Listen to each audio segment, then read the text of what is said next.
नमस्कार, मैं हूं ऋतु और आप देख रहे हैं राजचक्र न्यूज चैनल। आइए बढ़ते हैं आज के खास खबरों की ओर।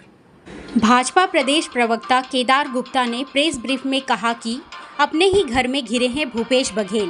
पहले जनता का दमन किया, अब अपने कांग्रेस के कार्यकर्ताओं का कर रहे हैं, उन्हें पार्टी से निकलवा रहे हैं, जिसे देखते हुए कांग्रेस के कार्यकर्ताओं में अब भूपेश बघेल को पार्टी से निकाले जाने की मांग उठने लगी है।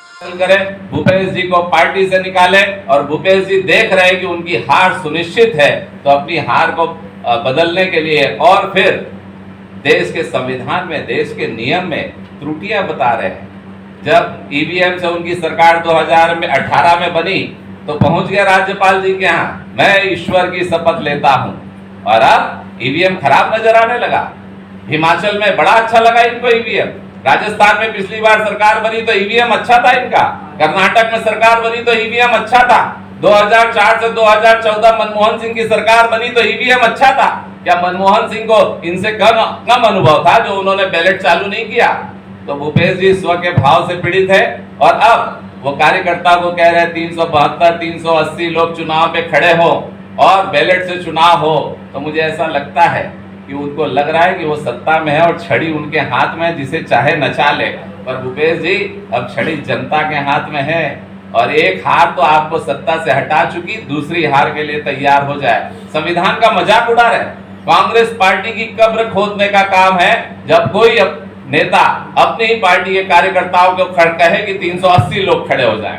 वो अपनी हार का एक और कारण जनता को बताने के लिए इतने लोग खड़े हो गए, मैं क्या कर सकता हूं। तो मुझे ऐसा लगता है भूपेश बघेल जी ये जो कुछ भी कर रहे हैं, मैं और मेरा स्व के भाव से कर रहे हैं। भारतीय जनता पार्टी का मानना है कि भूपेश बघेल जी ने मानसिक रूप से अपनी हार स्वीकार कर ली है। उनके कार्यकर्ताओं ने उनका विरोध करना शुरू किया है। अरे मुख्यमंत्री रहते इनके बाद कोई कहे पार्टी से निकाल दो और सरेआम मंच में विरोध हो, तो ऐसे नेता को कौन वोट देगा?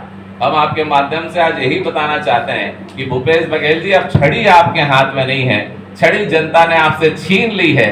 अब तो संविधान और कानून के हिसाब से आपको जीवन जीना पड़ेगा।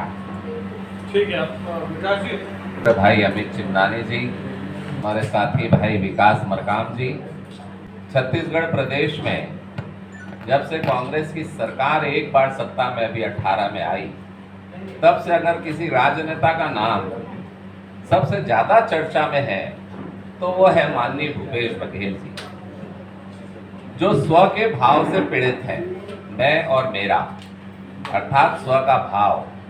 जबकि राजनीति के क्षेत्र में बहुजन हिताय सर्वजन हिताय सर्वजन सुखाय का सिद्धांत लागू होता है, पर भूपेश बघेल जी ने सदैव स्व, मैं और मेरा के सिद्धांत पर राजनीति की। जब वो सत्ता में रहे तो मैं और मेरा इस भाव से उन्होंने छत्तीसगढ़ महतारी की धन संपदा को लूटा, तानाशाही रवैये से अधिकारियों को दबाव में लाकर और अपराध को फूलने फलने दिया। चाहे वो महादेव सट्टा ऐप हो, चाहे कोल स्कैम हो, सब मैं और मेरा स्व के भाव से था। और आज अनेक नेता और अनेक अधिकारी कुछ जेल पे है और कुछ बेल पे है, ये स्व के भाव से था।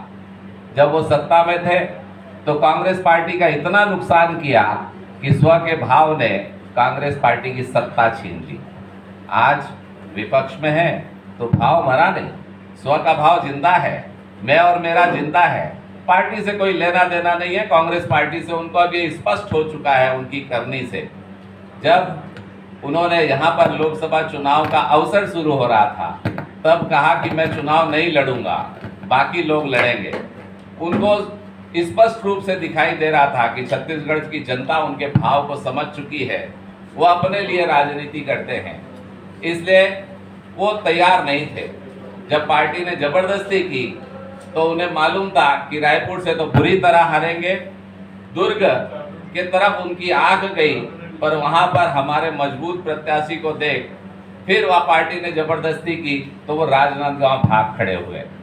राजनांदगांव जाने के बाद उनको अपनी हार स्पष्ट रूप से दिखाई दे रही है, क्योंकि वहां के कार्यकर्ता माननीय कांग्रेस पार्टी के, मैं कहूंगा दिग्गज कार्यकर्ता अरुण सिसोदिया, जिन्होंने मंच से ही कहा, वैष्णव ने मंच से ही कहा, सुरेंद्र वैष्णव ने, कि आपको अब फुर्सत मिली है। इतने दिनों बाद जब सत्ता में थे किसी कार्यकर्ता का काम नहीं किया, सार्वजनिक रूप से कहा तो भूपेश बघेल जी की चूल्हे हिल गई।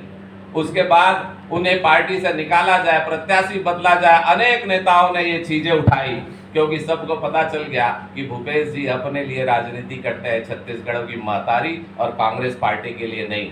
अब लगातार ये मांग उठ रही है करें भूपेश जी को पार्टी से निकालें और भूपेश जी देख रहे हैं कि उनकी हार सुनिश्चित है तो